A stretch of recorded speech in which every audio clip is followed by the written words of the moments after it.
والصلاة والسلام على من لا نبي بعده ثم بعد.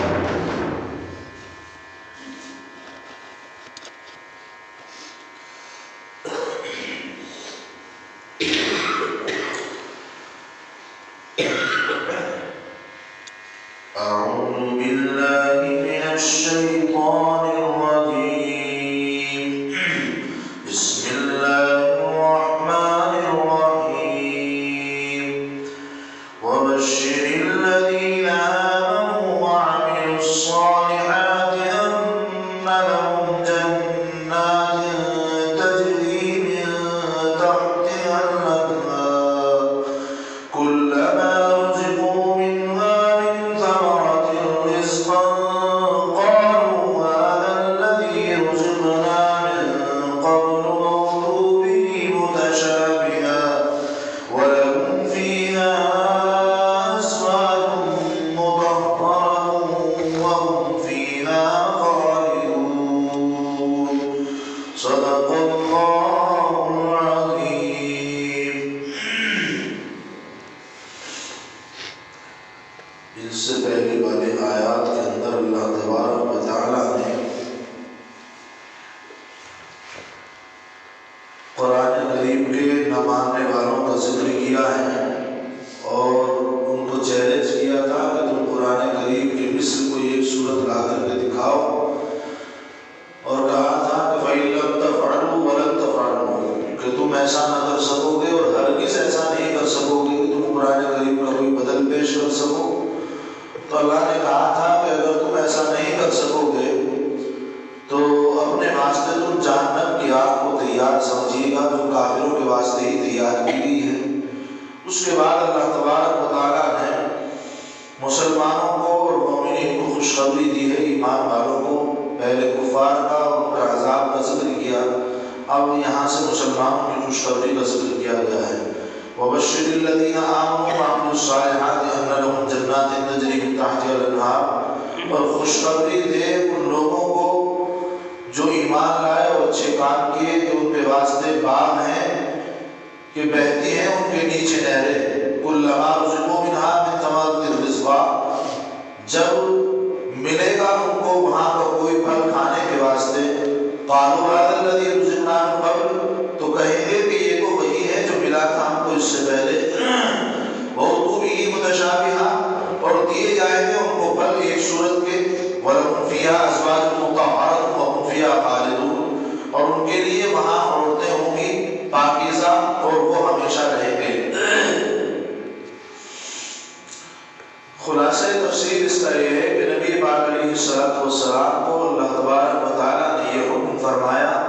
اور یہ کہا کہ خوشخبری سنا دیجیے ان لوگوں کو. کن لوگوں کو؟ جو ایمان لائے اور نیک کام کیے. صرف ان لوگوں کے واسطے اللہ تبارک و تعالیٰ نے خوشخبری نہیں بھیجی جو صرف ایمان لائے، بلکہ جو میں نے کل جمعے میں بھی بات کہی تھی کہ نجات صرف ایمان کے اوپر دارومدار نہیں ہے نجات مل جانے کا، بلکہ ایمان کے ساتھ ساتھ عمل صالح نیک اعمال بھی کرنے پڑیں گے، تبھی جنت میں داخلہ ہو سکتا ہے. صرف ایمان مستقل طور پر جہنم سے آپ کو نجات نہیں دے سکتا ہے، بلکہ ایمان کے ساتھ نیک اعمال اور عمل صالح بھی آپ کو کرنے پڑیں گے. تو وہی اللہ تبارک و تعالیٰ نے یہاں بھی بیان کیا ہے کہ اللہ تبارک و تعالیٰ نے نبی پاک علیہ السلام کو کہا ہے، حکم دیا ہے کہ خبر سنا دیجیے ان لوگوں کو، ان لوگوں کو جو ایمان لائے اور ایمان لانے کے ساتھ ساتھ عمل صالح بھی کیے. تو بے شک ان کے واسطے کیا خوشخبری سنانی ہے؟ اللہ نے یہ خوشخبری سنائی ہے کہ ان لوگوں کے واسطے جو ایمان لائے ہیں، نیک اعمال کیے ہیں، ان کے واسطے ایسے باغات ہیں، ایسی بہشتیں ہیں، ایسی جنت ہیں کہ جن کے نیچے سے نہریں جاری ہیں. یقیناً جس محل کے نیچے سے، جس محل کے درمیان سے کوئی جنت، کوئی نہر جاری ہو، جیسا کہ آپ نے دیکھا ہوگا کہ بنگلوں اور کوٹھیوں کے بیچ میں جو وہ بنوا لیے جاتے ہیں، کیا حوض بنوا لیتے ہیں بیچ میں اور ان میں پانی بھر دیا جاتا ہے، اس میں مچھلیاں چھوڑ دی جاتی ہیں، تو کتنا خوبصورت منظر ہوتا ہے. تو یقیناً جس محل کے نیچے سے نہر جاری ہو تو اس کا کیا خوبصورت منظر ہوگا. تو اللہ تبارک و تعالیٰ نے یہ بھی بتایا ہے کہ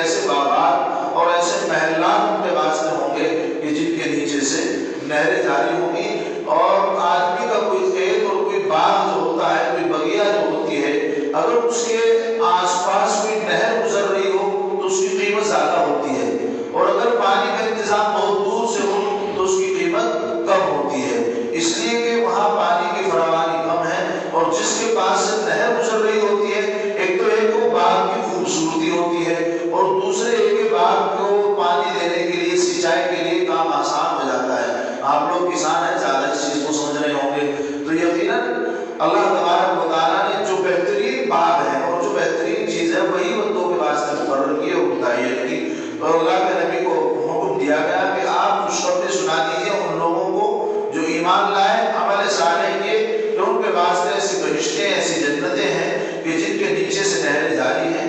اور کبھی جب ان کو ان باغات کے جو ان کو دیے جائیں گے، ان کے پھل کھانے کے واسطے دیے جائیں گے، جنت کے پھل کھانے کو ان کے بعد ان کو دیے جائیں گے، تو ہر بار میں یہی کہیں گے کہ یہ تو وہی والے پھل ہیں جو ہم کو ملا کرتے تھے، یعنی جب وہ کسی پھل کو کھائیں گے تو وہ یہی سمجھیں گے کہ یہ تو وہی والا پھل ہے جو پہلے تھا، اس لیے کہ ان کے رنگت، ان کا نقش، ان کا ایک جیسا ہوگا، لیکن ذائقہ ان کا الگ ہوگا، جس کی تفصیل آگے آ رہی ہے۔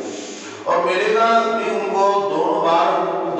کا پھل ملتا جلتا، اور ان کے واسطے بہشتوں میں بیویاں ہوں گی، صاف پاک بیویاں ان کو جنت کے اندر ملیں گی، اور وہ لوگ ان بہشتوں کے اندر کوئی 1-2 دن کے لیے نہیں، 2-4 دن کے لیے نہیں، مہینہ 2 مہینہ، سال 2 سال کے نہیں، بلکہ پوری زندگی کے واسطے وہ اس جنت کے اندر رہیں گے۔ ہر بار میں ملتا جلتا پھل ملنا لطف کے واسطے ہوگا، مزے کے واسطے، وہ اس معنی کر ہوگا کہ دونوں مرتبہ پھلوں کی صورت ایک جیسی ہوگی، لیکن جس سے وہ سمجھیں گے کہ بھئی یہ تو وہی والا پھل ہے جو ہم نے پہلے کھایا تھا، لیکن پہلی قسم کا پھل جو ہے کھانے کے اعتبار سے دوسرا والا پھل جو ہوگا وہ اس سے بہتر ہوگا، اور ذائقہ اس کا بالکل الگ ہوگا۔ ربط آیات کیا ہے کہ اللہ تبارک و تعالیٰ نے ان والے آیات کو یہاں تو بیان کیا ہے، پیچھے تو اللہ تبارک و تعالیٰ اتنے غصے میں ہیں کہ کافروں کو جہنم میں ڈال رہے ہیں، جہنم کا تذکرہ کر رہے ہیں، اور ان کو عذاب دینے کا تذکرہ کر رہے ہیں، ایک دم لوگوں کو بشارت دینے شروع کر دی۔ کیوں؟ ان کے اندر ربط یہ ہے کہ ان آیات کے بعد ان آیات کا لانا اس واسطے ضروری ہوا، اور اللہ نے اس واسطے ان آیات کو ذکر کیا ہے کہ اس آیت میں پچھلی والی آیتیں جو ہیں ان میں قرآن کریم کے نہ ماننے والوں کا ذکر ہے۔ کسی بھی بات کے 2 پہلو ہوتے ہیں، یا تو اس بات کے ماننے والے ہوتے ہیں یا اس بات کے نہ ماننے والے ہوتے ہیں۔ تو اللہ تبارک و تعالیٰ نے پہلے تو ذکر کیا ہے جو قرآن کریم کو نہیں مانتے ہیں اور قرآن کریم کے اوپر ایمان نہیں لاتے ہیں، بلکہ قرآن کریم کا مقابلہ کرنا چاہتے ہیں، تو اللہ تبارک و تعالیٰ نے ان کو چیلنج بھی دیا، تو اس چیلنج کو قبول نہ کر سکے، تو ان کے بعد قرآن کریم کے نہ ماننے والوں کے بعد درجہ کس کا آتا ہے؟ قرآن کریم کے ماننے والوں کا۔ پہلی آیتوں میں اللہ تبارک و تعالیٰ نے قرآن کریم کے نہ ماننے والوں کا ذکر فرمایا ہے، اور ان آیات کے اندر اللہ تبارک و تعالیٰ نے قرآن کریم کے ماننے والوں کا ذکر کیا ہے، اور ان کو جنت کے عجیب و غریب مناظر کا ذکر کیا ہے، اور ان کو خوشخبری سنائی ہے کہ تم جو ایمان لائے ہو، قرآن کریم کے اوپر ایمان رکھتے ہو، اللہ پر ایمان لائے ہو، نیک صالح اعمال کرتے ہو، تو تمہارے واسطے میں نے یہ انعام تیار کر رکھے ہیں۔ اور جو نہ ماننے والے تھے ان کے واسطے بھی اللہ نے جو انعام تیار کر رکھا ہے، جہنم کا ایندھن ان کو اللہ تعالیٰ بنائے گا، ان کے واسطے وہ ذکر کیا ہے۔ اہل جنت کو مختلف پھل ایک ہی شکل و صورت میں پیش کرنے سے مقصد بھی ایک تفریح اور لطف کا سامان بنانا ہوگا۔ یہ سنا ہے نا کہ جنت کے اندر کہ ان کو پھل دیے جائیں گے، اور یہ بھی ہے کہ وہ پھل کیسے ہوں گے؟ ایک جیسے ہوں گے، متشابہہ۔ جب ان کو پھل کھانے کے واسطے دیے جائیں گے تو وہ کہیں گے کہ یہ تو وہی والا پھل ہے جو ہم نے اس سے پہلے کھایا تھا، اور وہ ایک جیسے پھل ہوں گے، ان کو دیکھنے کو وہ ایک جیسے لگیں گے، لیکن ذائقے کے اعتبار سے وہ بالکل الگ ہوں گے۔ ان کی رنگت تو ایک جیسی ہوگی، ان کا نقشہ تو ایک جیسا ہوگا۔ اب مثال کے طور پر آپ جیسا کہ اب امرود کا زمانہ ہے، 2 امرود لیں، بہترین بالکل صاف ستھرے امرود، اچھے امرود آپ لے کر بیٹھے کھانے کے واسطے۔ آپ نے پہلا امرود کھایا، اس کا ذائقہ الگ ہے، لیکن آپ یہ سمجھ رہے ہیں کہ 2 امرود ایک جیسے ہیں، تو دونوں کا ذائقہ ایک جیسا ہوگا، اور ایک جیسا ان کا ذائقہ ہونا بھی چاہیے۔ ان کی رنگت اور ان کی بناوٹ، ان کی خوبصورتی، چمک دمک بالکل ایک جیسی ہے، تو آپ سمجھ رہے ہیں کہ دونوں کا ذائقہ ایک ہی ہوگا۔ ایک کو آپ نے کھایا، اس کا ذائقہ الگ، دوسرے جو آپ نے کھایا اس کا ذائقہ اور بھی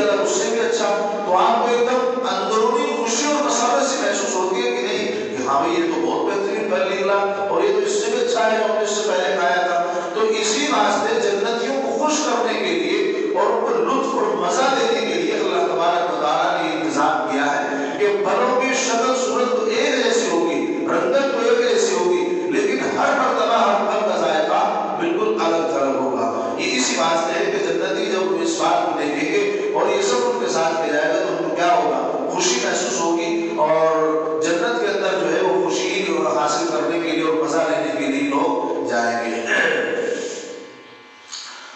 جنت میں ان لوگوں کو 5 صاف بیویاں ملنے کا ذکر اللہ تبارک و تعالیٰ نے کیا ہے. وَلَهُمْ فِيهَا أَزْوَاجٌ مُطَهَّرَةٌ کہ جنت کے اندر ان لوگوں کے واسطے بالکل 5 صاف بیویاں ہوں گی. اور 5 صاف بیویاں ملنے کا مطلب یہ ہے کہ وہ دنیا کی تمام ظاہری اور اخلاقی گندگیوں سے بالکل پاک ہوں گی. جیسا کہ یہاں کی عورتیں جن کا خاصہ ہے اور مخصوص ایام مثلاً حیض, نفاس اور بول و براز, اس طرح کی سب حاجتوں سے وہاں کی عورتیں, وہاں کی عورتیں بالکل پاک صاف ہوں گی. انہیں کبھی کوئی حیض نہیں آئے گا, انہیں نفاس نہیں ہوگا, اور ان کو کبھی قضاء حاجت نہیں ہوگی, نہ ہی مردوں کو نہ ہی عورتوں کو وہاں استنجے وغیرہ کی کوئی حاجت اور ضرورت پیش نہیں آئے گی. چاہے آپ کتنوں بھی کھا لیں, آپ کو کبھی بھی استنجے کی حاجت نہیں ہونے والی ہے. اور وہ ہر ایک ایسی چیز سے پاک ہوں گی جس سے انسان کو نفرت ہوتی ہے. اور اسی طرح بد خلقی, بے وفائی, معنی کی عیوب سے بالکل پاک صاف ہوں گی. جیسا کہ دنیا کی عورتیں ہوتی ہیں, بہت سی عورتیں اپنے مردوں کے ساتھ وفا نہیں کر پاتی ہیں اور وہ مردوں کو دھوکہ دے جاتی ہیں. اور ایسا بھی ہوتا ہے کہ گھروں کے اندر محبت اور پیار تعلق بالکل ختم ہو جاتا ہے. وہ اسی معنی پر ہے کہ وہ جیسا کہ اس نے لکھا ہے کہ ظاہری گندگیوں سے بھی پاک ہوں گی. وہ بالکل صاف شفاف, بالکل خوبصورت انداز میں ہو کر کے رہا کرے گی. اور پہلے ہی وہ اتنی خوبصورت ہیں, حور کے بارے میں بیان کیا جاتا ہے کہ اگر حور اپنا دوپٹہ اس دنیا کی طرف لہرا دے تو یہ کہ پوری دنیا روشن ہو جائے. یہ مقام ہے ان کے حسن کا.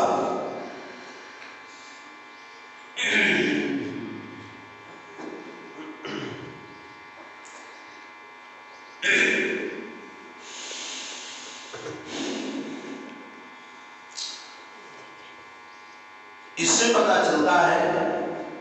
کہ پاک صاف ہو کر کے رہنا یہ مرد کی خوشی کے واسطے ہے. جیسے کہ اس کے اندر ذکر کیا ہے کہ وہ ان سب چیزوں سے بالکل پاک ہوں گی جس سے انسان کو نفرت ہوتی ہے. اور ظاہر بات ہے جب آدمی گندا سندا رہتا ہے تو اس سے اس کو گھن آتا ہے, نفرت ہوتی ہے. اور ہماری ماں بہنوں کے اندر مستورات خاص طور سے اس بات کو سنیں, ہماری ماں اور بہنوں کے اندر یہ بہت بڑی کمی ہے اور یقیناً ہر جگہ پر یہ معاملہ ہے. گھروں کے اندر رہیں گی تو بالکل گندی سندی اور سڑی ہوئی رہیں گی. چہرہ بھی ان کا بس صبح میں دھلے اور چھٹی, ڈھنگ سے دھلتی بھی نہیں ہے, کپڑے ڈھنگ سے نہیں پہنتے ہیں, بالوں کو ڈھنگ سے نہیں باندھتی ہیں, چوٹیاں نہیں کرتی ہیں, اور بس مرد آئے گا اس سڑی اسی شکل کو دیکھے گا اس کو غصہ آ جائے گا. کہاں سے اس کو آپ کے اوپر پیار آئے گا؟ حوروں کی مہروں کا تذکرہ کر کے اور یہ تذکرہ کر کے کہ وہ بالکل پاک صاف بیویاں ہوں گی, یہی بتانا مقصد ہے. امت کی عورتوں کو تعلیم دینا مقصد ہے کہ جب تم گھروں کے اندر رہو, اور ہماری ماں اور بہنیں سمجھتی ہیں کہ جب گھر سے باہر جاؤ, رشتے داری میں جاؤ تو بڑھیا سے میک اپ کرو, بڑھیا والے کپڑے پہنو اور جوتے چپل بہت بڑھیا سے پہنو. یہ میک اپ اور بناؤ سنگار جو ہے یہ تمہارے مردوں کے واسطے ہے, لوگوں کو دکھانے کے واسطے نہیں. گھروں سے باہر نکلتی ہو تو بہترین چٹک پٹک والے جوڑے پہنتی ہو, بہترین خوشبو بھی لگاتی ہو, بہترین میک اپ بھی کرتی ہو. کیوں؟ تاکہ لوگ دیکھیں, کوئی عورتیں دیکھیں, تمہاری تعریف ہو. بھائی اس کی بہو, اس کی بیٹی, اس کی گھر والی تو ایسا میک اپ کر رہی تھی, وہ تو ایسا برقع پہن رہی تھی اور ایسا جوڑا پہن رہی تھی. یہ بالکل غلط بات ہے, بالکل ناجائز ہے, حرام ہے. یہ میک اپ اور خوبصورتی اور بناوٹ جو ہے یہ صرف اور صرف تمہارے مردوں کے واسطے ہے, اس لیے کہ تم ان کا لباس بنائے گئی ہو. انتم لباس لکم وانتم لباس لہن. لوگوں کو بھی تعلیم دی گئی ہے, عورتوں کو بھی تعلیم دی گئی ہے کہ تم ان کے واسطے لباس کا کام کرتے ہو اور وہ تمہارے واسطے لباس کا کام کرتی ہیں. اس لیے تمہارا سجدہ, بجنا اور تمہاری سب کچھ بناوٹ, خوبصورتی, یہ سب صرف اور صرف مرد کے واسطے ہے. اور یقیناً جب تم گھر کے اندر سج دھج کر کے رہو گی, خوبصورت بن کر کے رہو گی, بناؤ سنگار کر کے, اچھے کپڑے پہن کر کے, پاک صاف ہو کر کے رہو گی, تو جب مرد گھر سے باہر آئے گا تو اسے دیکھ کر فوراً اس کو خوشی محسوس ہوگی, آپ سے محبت, آپ سے الفت اور آپ سے پیار اس کو بڑھ جائے گا. اور یقیناً جب آپ ایسے اعمال کریں گے تو گھروں کے اندر جب پیار محبت بڑھے گا تو لڑائی جھگڑوں کی کبھی نوبت نہیں آئے گی.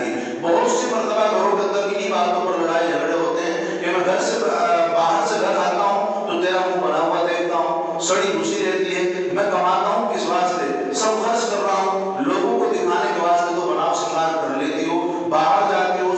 میں بھی جاتی ہو، بہنوں بھی جاتی ہو، کہیں بھی جاتی ہو تو تم بڑے اچھے اچھے جوڑے پہنتے ہو، گھر میں رہتے ہوئے پہننے میں کیا دقت ہے؟ تو میری ماں اور بہنوں کو آج کا پیغام ہے کہ برائے مہربانی باہر جب جائیں تو سادہ لباس کو سادہ انداز میں جائیں، گھروں کے اندر رہیں تو خوبصورت بن کر کے رہیں تاکہ آپ کے مرد آپ کو دیکھ کر کے خوش ہوں اور ان کے دلوں میں آپ کے متعلق محبت بڑھے اور آپس میں پیار بڑھے، تاکہ آنے والے جھگڑے فساد اور لڑائی سے آپ سب کی اور آپ کے گھروں کی حفاظت ہو سکے۔ ہماری ماں اور بہنیں اس میں بہت کمی کرتی ہیں، گھروں کے اندر رہتی ہیں، بالکل گندی سندی ہو کر کے رہتی ہیں، کپڑوں کا کوئی خیال نہیں رکھتی، چوٹیاں نہیں کرتی ہیں، تیل وغیرہ نہیں لگاتی ہیں، اچھے سے میک اپ نہیں کرتی ہیں۔ یقیناً اللہ کے نبی صلی اللہ علیہ وسلم نے اس بات کی تعلیم دی ہے کہ تم گھروں کے اندر ہو کر کے ایسے رہو کہ تمہارا میاں اگر باہر گیا ہوا ہے، تمہارے شوہر اگر باہر گئے ہوئے ہیں تو شام کے وقت تک ایسے تیار ہو جاؤ بالکل سج دھج کر کے کہ وہ آئے اور آنے کے بعد آپ کو دیکھے تو اس کے دن بھر کی تھکن آپ کو لے کر کے ختم ہو جائے، ایسے سے دل کر وہ تیار ہو کر کے اس کے سامنے پیش آؤ۔ اگر دن میں تمہیں کوئی دقت اور پریشانی بھی ہو رہی ہے تو گھر کو چلانے والی عورتوں کے واسطے تعلیم ہے، اگر وہ اس بات پر عمل کرنا چاہیں، اگر آپ کو گھر کے اندر کوئی تنگی ہے، دقت یا پریشانی بھی ہے، آپ کے شوہر باہر ہیں، باہر سے آپ کے پاس گھر میں وہ صبح نکلے تھے اور شام کو گھر واپس آ رہے ہیں، گھر میں وہ تھکے ہارے آ رہے ہیں اور تو ظاہر بات ہے ان کو سکون کی ضرورت ہے، باہر سے تو کام سے تھکے ہارے آئے ہیں اور گھر کے اندر بھی اگر بیوی کا بنا ہوا منہ دیکھیں گے اور اس کو گندا سندا دیکھیں گے تو ظاہر بات ہے فوراً غصہ آ ہی جائے گا۔ اس لیے عورتوں کے واسطے تعلیم ہے کہ اگر آپ کے شوہر باہر گئے ہیں اور آپ دن بھر کام کیا، کوئی بات نہیں، کام آپ ہی کیجیے، شام کے وقت لیکن اپنے شوہر کے آنے کے وقت بالکل تیار اور فریش ہو جاؤ اور سے جل کر کے بالکل تیار ہو اور مسکراتے ہوئے آپ اپنے شوہر سے ملاقات کرو تاکہ اس کا دن بھر کی تھکاوٹ بالکل ختم ہو جائے۔ یقیناً آدمی کو اپنی بیوی سے ایسی محبت ہوتی ہے اور ایسا قلبی لگاؤ ہوتا ہے کہ جب وہ اس سے ملتا ہے، اس کو دیکھتا ہے اور بیوی خوش مزاج ہوتی ہے، خوبصورت بن کر کے رہتی ہے، مسکرا کر کے مرد سے ملتی ہے تو اس کی ساری ٹینشن بالکل ختم ہو جاتی ہے، اس کو کسی چیز کی کوئی پرواہ نہیں رہتی، کمائی دھمائی کی کوئی چیز کی پرواہ نہیں رہتی۔ جب گھر کے اندر اس کے سکون ہوتا ہے، بیوی بچے اس کے خوش ہوتے ہیں تو اس کو کوئی کسی چیز کی ٹینشن نہیں رہتی ہے۔ یقیناً تم اپنے گھروں کو اسی طرح چلاؤ اور ان باتوں کے اوپر عمل کرو کہ جب گھر سے باہر جاؤ تو سادہ انداز میں نکلو، گھروں کے اندر رہو تو تم سج دھج کر کے اپنے مردوں کی پسند کے اعتبار سے، جیسا تمہارے میاں کہیں، تمہارے شوہر کہیں، ان کی پسند کے اعتبار سے تم لباس بھی پہنو، ان کی پسند کے اعتبار سے تم بناؤ سنگار بھی کرو، جیسا وہ کہیں ویسا کریں۔ اس بات کی اجازت دی ہے، شریعت نے اجازت دی ہے۔ شریعت اس بات کی اجازت نہیں دیتی ہے کہ تم بہترین خوشبو لگا کر کے اور بہترین خوشبودار میک اپ کر کے گھروں کے باہر نکلو اور لوگ تمہارے دیکھیں، تمہاری خوشبو لوگوں کی ناک تک پہنچے، یہ شریعت نے اس بات کی اجازت نہیں دی ہے۔ تم اچھے اچھے کپڑے پہنو، بہترین میک اپ بناؤ سنگار کرو، لیکن گھر کے اندر یہ سب زینت اور آسائش جو ہے وہ سب آپ کے مردوں کے واسطے ہے، غیر مردوں کے واسطے نہیں ہے۔ آخر میں اللہ تبارک و تعالیٰ نے فرمایا کہ جنت کی نعمتوں کو دنیا کی آنی فانی نعمتوں کی طرح مت سمجھو، یعنی اللہ تبارک و تعالیٰ نے جو ذکر کیا ہے لَهُمْ فِيهَا أَزْوَاجٌ مُطَهَّرَةٌ، اس کے بعد ذکر کیا ہے هُمْ فِيهَا خَالِدُونَ،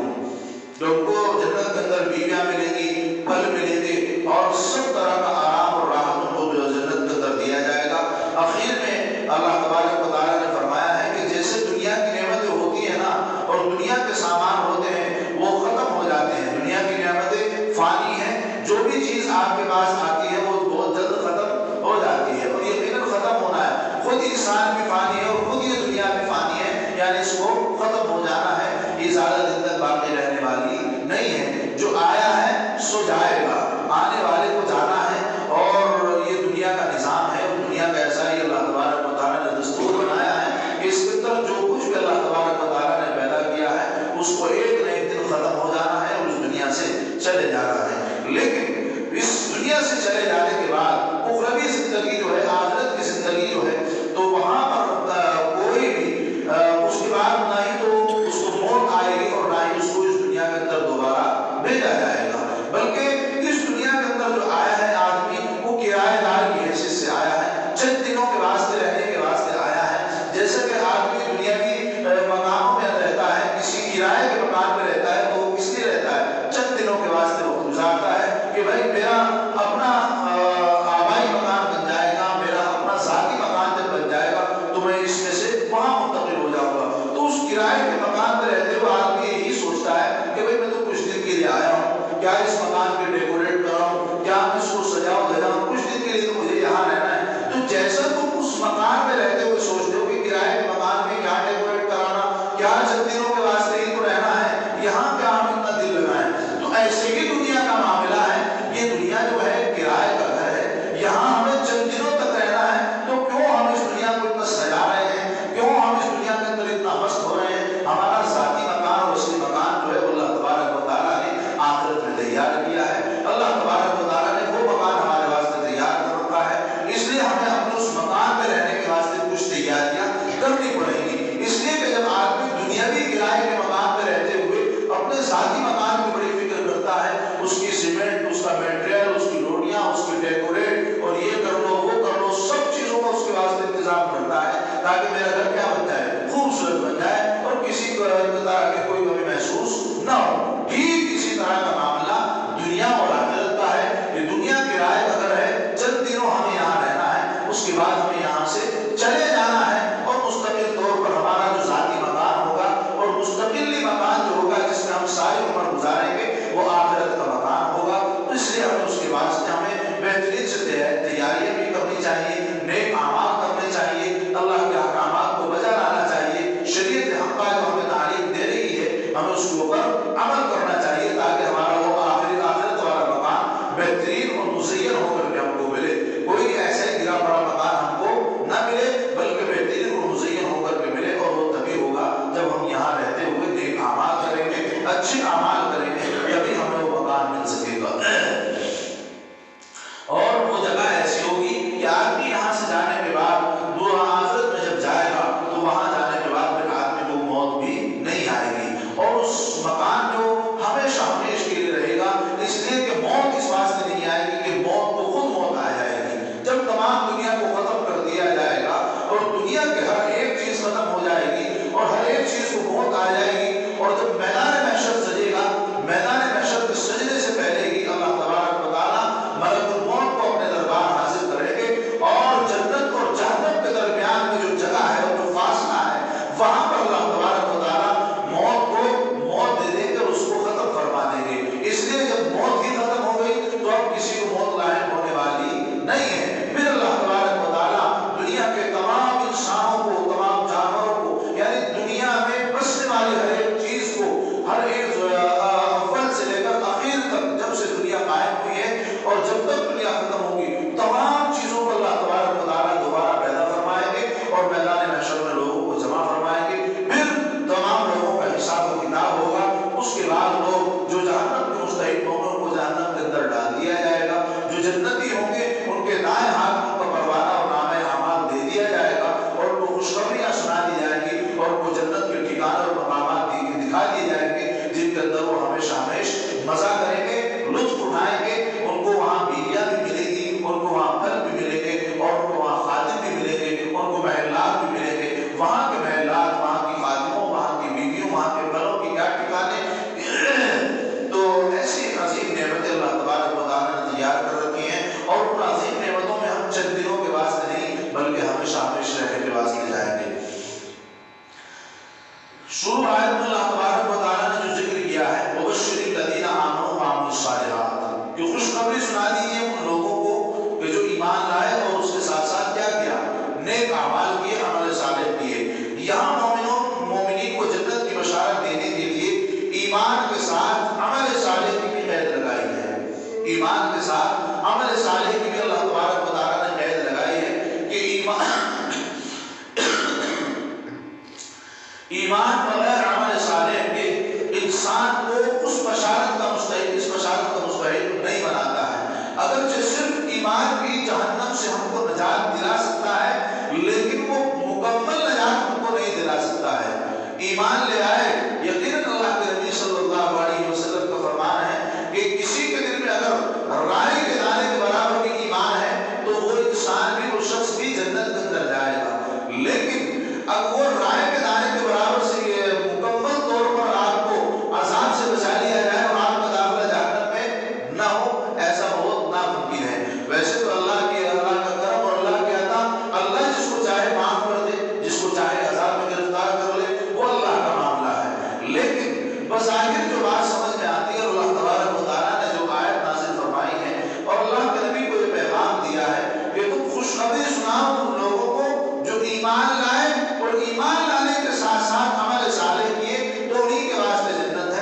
یہ تو پتہ چلتا ہے کہ صرف ایمان کا لے آنا اور عمل صالح کرنا نہ کرنا یہ ہمیں پورے طور پر جہنم سے ہم کو نجات نہیں دلا سکتا ہے۔ یقیناً اگر ہم نے ایمان، اگرچہ صرف ایمان بھی جہنم میں خلود اور دوام سے بچانے کا سبب ہے، اور مومن کتنا بھی گناہ گار کیوں نہ ہو، کسی نہ کسی دن اور کسی نہ کسی وقت میں وہ جہنم سے آزاد ہو کر کے جنت کے اندر ضرور جائے گا اور جہنم سے اس کو نکالا جائے گا اور جنت میں پہنچایا جائے گا، مگر عذاب جہنم سے بالکل نجات کا مل جانا یہ بغیر عمل صالح کے کوئی مستحیل اس کا نہیں ہو سکتا ہے۔ یہ مکمل طور پر اگر ہم جہنم کے عذاب سے اپنے آپ کو بچانا چاہتے ہیں، اس سے نجات لینا چاہتے ہیں، تو ہمیں ایمان لانے کے ساتھ ساتھ عمل صالح بھی کرنا پڑے گا، یعنی ایمان کے ساتھ ساتھ اسلام کو اختیار کرنا پڑے گا۔ میں نے ایک دن بتایا تھا نا تفصیل کہ ایمان الگ چیز ہے، اسلام الگ چیز ہے، لیکن دونوں کا کہیں نہ کہیں ایک کانسیپٹ ہے اور ایک تعلق ہے۔ ایمان دل سے چلتا ہے، عمل صالح پر آ کر کے ختم ہو جاتا ہے۔ اسلام عمل صالح سے چلتا ہے، دل پر جا کر ختم ہو جاتا ہے۔ ان دونوں کا کہیں نہ کہیں ایک تعلق ہے۔ ایمان نام ہے اس چیز کا کہ ہم نے دل سے اللہ تبارک و تعالیٰ کے ایک ہونے کی تصدیق کی اور ہم دل سے اللہ پر، اللہ کے نبی پر، قرآن پر ایمان لے آئے۔ اب اسلام کیا چیز ہے؟ اسلام ہے اس کے اعمال کو کرنے کا نام اسلام ہے، یعنی جو باتیں، جو احکامات اللہ تبارک و تعالیٰ نے ہمارے اوپر نازل کیے ہیں، نماز، زکوٰۃ، روزہ، حج اور بھی بہت ساری چیزیں، جو احکامات اللہ تبارک و تعالیٰ نے ہمارے اوپر نازل کیے ہیں، یہ سب ان سب چیزوں کا نام اسلام ہے۔ تو صرف ایمان یہ نجات کا ذریعہ نہیں بن سکتا ہے، ایمان کے ساتھ ساتھ اسلام کو بھی ہمیں اختیار کرنا پڑے گا۔ ایمان دل کے اندر ہو، اسلام عمل جوارح سے ہم انجام دیں، تو یقیناً ہمیں مکمل طور پر جہنم سے نجات مل سکتی ہے۔ لیکن اگر ہم نے ایمان کو اختیار کیا، اسلام کو چھوڑ دیا، تو نجات ملنے والی نہیں ہے۔ اسلام کو اختیار کیا، ایمان کو چھوڑ دیا، تو نجات کا کوئی بھی ذریعہ نہیں ہے۔ اس لیے ہمیں ایمان کو بھی اختیار کرنا ہے، اسلام کو بھی اختیار کرنا ہے۔ گویا کہ اس آیت کے اندر اللہ تبارک و تعالیٰ نے کہا ہے وَبَشِّرِ الَّذِينَ آمَنُوا وَعَمِلُوا الصَّالِحَاتِ، گویا کہ یہ اللہ تبارک و تعالیٰ کہنا چاہ رہے ہیں کہ خوشخبری ہے ان لوگوں کے واسطے جو ایمان لائے اور اسلام والے اعمال کیے، یعنی ایمان بھی لائے اور عمل صالح بھی کیے، تو ان کے واسطے اللہ تبارک و تعالیٰ نے جنت کے اندر باغات تیار کر رکھے ہیں۔ بہرحال بتانا مقصد یہ ہے کہ ان سے پچھلی والی آیات میں اللہ تبارک و تعالیٰ نے قرآن کریم کے نمانے والوں کا ذکر کیا ہے اور ان کے عذاب کا ذکر کیا ہے۔ ان آیات کے اندر اللہ تبارک و تعالیٰ نے ایمان والوں کا ذکر کیا ہے اور ایمان والوں کو خوشخبری سنائی ہے کہ جو تم ایمان لائے ہو، عمل صالح کیے ہیں، تو تمہارے واسطے اللہ تبارک و تعالیٰ نے آخرت میں باغات اور جنت تیار کر رکھی ہے، اور تمہیں ایسے ایسے پھل اللہ تبارک و تعالیٰ دیں گے کہ جن کا تم نے کبھی تصور بھی نہیں کیا ہوگا۔ تمہیں دیکھنے میں وہ ایک جیسے لگیں گے، لیکن وہ ذائقوں کے اعتبار سے بالکل الگ ہوں گے۔ اور اللہ تبارک و تعالیٰ نے ایک نعمت یہ بھی ذکر کی ہے کہ جنت کے اندر تمہیں پاک صاف بیویاں ملیں گی، یہاں کی جیسی عورتیں آپ کو نہیں ملیں گی۔ اور یہ بھی اللہ تبارک و تعالیٰ نے ساتھ ساتھ سنا دیا ہے کہ یہ خوشخبری جو تمہیں سنائی جا رہی ہے اور یہ جو تمہیں بتایا جا رہا ہے، یہ بیویاں ملیں گی، یہ پھل ملیں گے، باغات ملیں گے، ان کے اندر سے تمہیں کبھی نکالا نہیں جائے گا، بلکہ تم ان کے اندر ہمیشہ ہمیشہ رہو گے۔ اللہ تبارک و تعالیٰ ہمیں بھی ایمان کے ساتھ ساتھ نیک صالح